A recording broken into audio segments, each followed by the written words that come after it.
Ebusianfo masan so atena se aha Ghanatube so ensem de edoso nia ekoso ewo oman Ghana mu ene ye kase ye beka ye mfiri hanim se adofo ensem a ekoso ebi ne yenkotie. The Bank of Ghana is projecting a notable drop in the cost of credit and lending rates starting next month, following its decision to cut the policy rate by 350 basis points to 21.5%. As part of broader efforts to stimulate economic activity, the central bank is also rolling out additional measures aimed at supporting commercial banks to improve credit access for businesses. Director of Research at the Bank of Ghana, Dr. Philip Abedu Otu, shared more insights on these developments on PM Express Business Edition. A 350 has been done.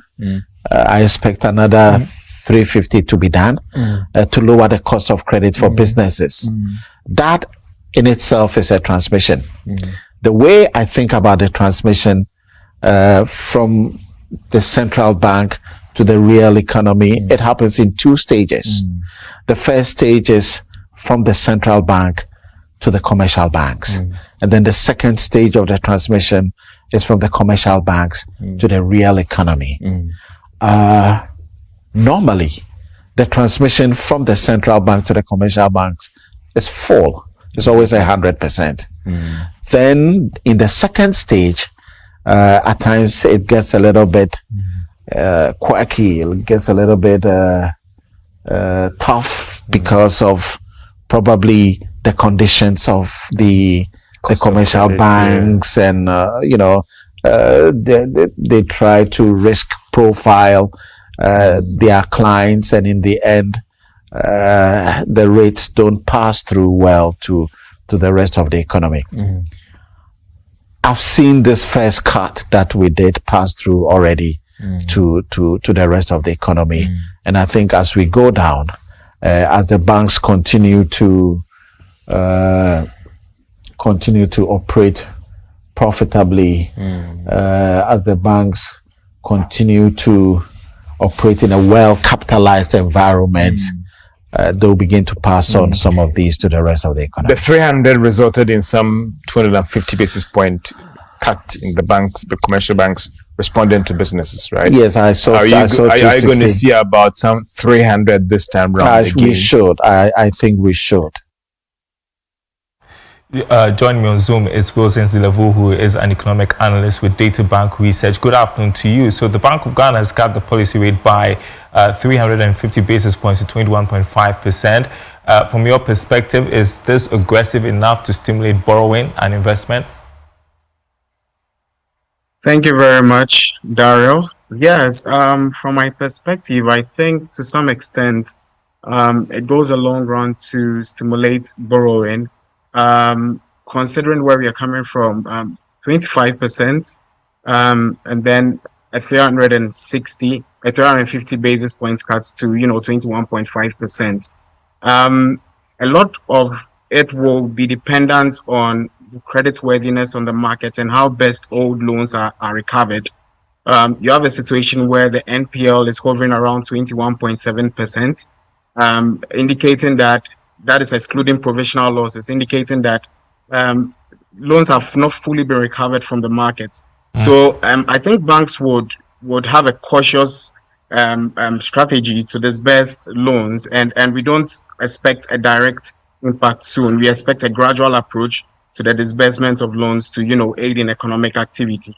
Yeah, we'll talk a bit more about loans, but the central bank, do you think they've got room to ease the rates further?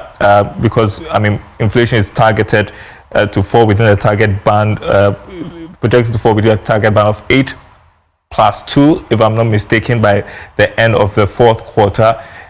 Talk to us about what we should be cautious about going forward in terms of fiscal pressures. Hey, thank you very much, Daryl. So basically, in my view, so currently the NPL is at 21.5%. And our projections at Data Bank, we expect it to hover around 9% plus or minus 2 percentage points. All things being equal, the committee can implement about 300 basis points cuts with real rates still in positive levels. What that means is that the the returns on loans will not be completely eroded by the rising prices on the market. We don't expect demand pressures to resurface soon, considering what we are actually seeing on the market in terms of high NPL. On the side of fiscal imbalance, it appears fairly anchored. We've seen sharp declines in the risk-free rate, or should I say relatively risk-free rate, which obviously means less cost to government. And I think most importantly, what we should look out for is the CD's performance. All things being equal, if that is well anchored, and the outlook on inflation or inflation expectation is well anchored, it gives room for further cuts to stimulate economic growth. Yeah, we had Dr. Philip Abredu-Otu talk about his expectations that banks would respond to the policy rate cut. How? I mean, he's looking at next month at the earliest. How soon do you think banks are going to respond to this? And should we expect a drastic cut in lending rates? Okay, so theoretically speaking, the idea is that as soon as you effect a cut, it anchors the GRR downwards, making loans softer, and that should translate into increased demand for loans and increased extension of loans by these banks. With the 91-day bill looking quite unattractive, we've already seen banks get creative with the disbursement of loans. However, it's still not a direct process. The multiplier effects do take time to ripple downwards. You have a situation, as I said earlier on, the NPL is still high. It will be heavily dependent on, credit worthiness on the markets and the credit score of businesses. So going forward, as I said earlier on, we expect a cautious disbursement of these loans in the market. We don't expect a fast pace. We expect it to be on a cautious tone. Beyond the rate cut, we had the central bank talk about additional measures to support bank lending. What kind of tools or reforms would make the biggest impact on credit availability for businesses? Okay, so in my view, I think number one, stricter management of non-performing loans to restore asset quality is one, and also enhanced regulatory oversight is also another one, and then tighter fiscal lending guidelines, as we've already seen, to sort of improve transparency and protect the borrower is also one of the guidelines that you can look at. So basically, these guidelines should improve, credit score of businesses, and that should, augur well for further disbursements in the near future. Well, finally, how do you expect the rate cut to impact the trajectory of the economy, especially on SMEs and the informal sector? Okay, so so basically it's a positive impact. We expect economic activities to boost in the long run.